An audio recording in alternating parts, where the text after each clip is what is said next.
time for some fun.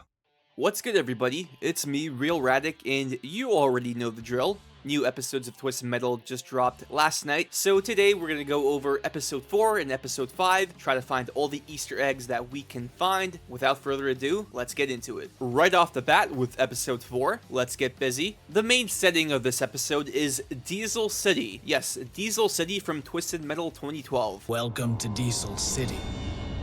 Its best days are long behind it. Actually reminds me of you, Mr. Grimm, but perhaps there is hope. In the show, Diesel City is guarded by snipers 24/7. Now, this one might be a reach, but snipers were actually a specific weapon in Twisted Metal 2012. Headshot. Outlaw. Destroyed.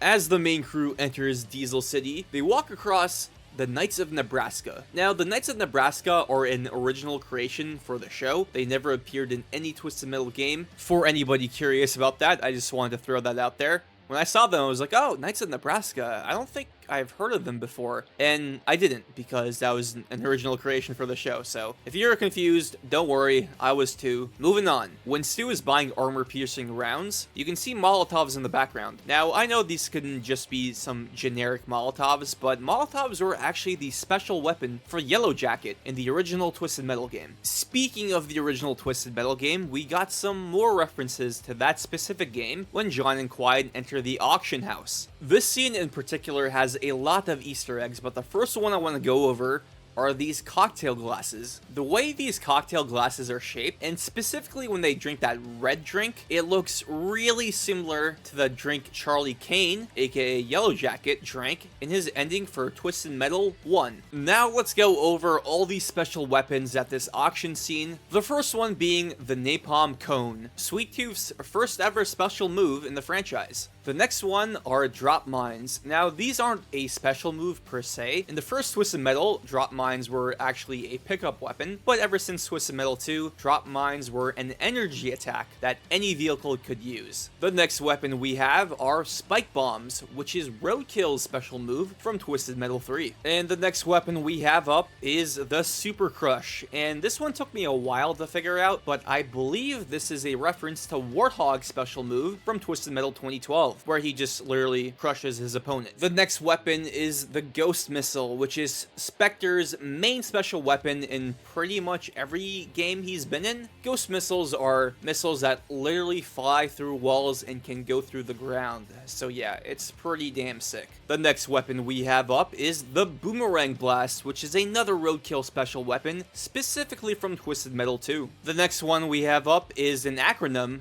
MIRV, MERV. Now, this is a really deep cut, but one that I really appreciate because this is from Twisted Metal 4. So MERV wasn't technically a special weapon designated to one character. It was a weapon pickup in Twisted Metal 4, and it stands for the Multiple Independently Targeted Re-Entry Vehicle, or MERV for short. We got one final weapon to go over, but I don't think it's from the games necessarily, because I couldn't find out who used this specific weapon. If you guys know in the comments, please let me know. But it is the Torch Bomb, which we do get to see used later on in the episode. But yeah, I couldn't find anything on the Torch Bomb. Maybe it's just a reference to like more napalm-based weapons from the games. But yeah, Torch Bomb, don't know what that is. So yeah, please let me know in the comments if you do know what it is, because I would love to be educated on it. Anyways, moving on to the final Easter egg of this episode, and that is Dollface's new ride. So no, it is not Darkseid, which is her main vehicle from the games. In the show, her main vehicle looks to be ATV. ATV was a vehicle specifically from Twisted Metal Head-On. In that game, the driver of ATV was a man named Gene Ruddish. So yeah, not Dollface, but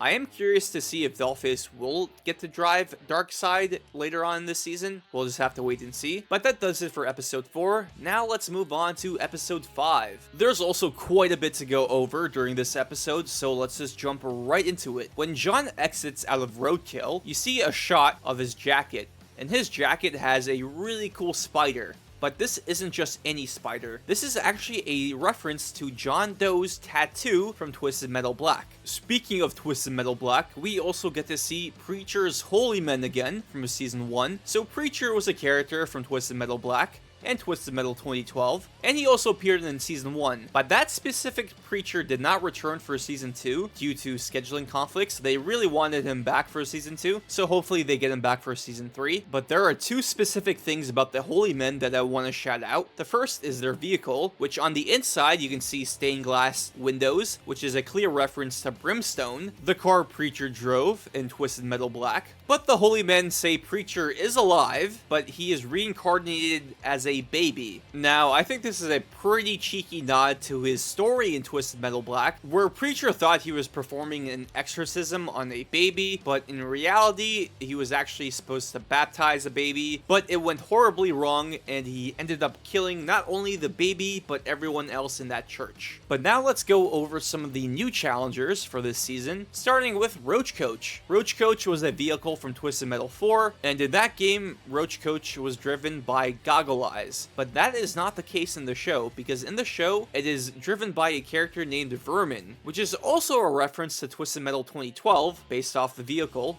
Vermin. So they pretty much combined two different characters into one. They are both pest exterminators, so it kind of makes sense. Cool take on it. I'm actually curious to see more of Roach Coach / Vermin later on this season. In one of the show's biggest surprises, we find out that Mike is alive. Yes, Mike from Season 1 is not dead, and he is here competing in the Twisted Metal tournament. However, he's not competing alone, because he made a new friend, someone named Dave. So, as you know, Mike and Stu were characters from Twisted Metal 2, the drivers of Hammerhead. But Hammerhead was actually in the first Twisted Metal game, and the drivers for Hammerhead in that game were Mike and Dave. So yeah, I think this is a really cute, cheeky reference to the original Twisted Metal once again. Now we get to see Hammerhead, the original incarnation of a Hammerhead, Mike and Dave, as opposed to Mike and Stu from Twisted Metal 2. So I really thought that was a really clever way to incorporate some more Twisted Metal 1 lore into the show. Really good stuff there.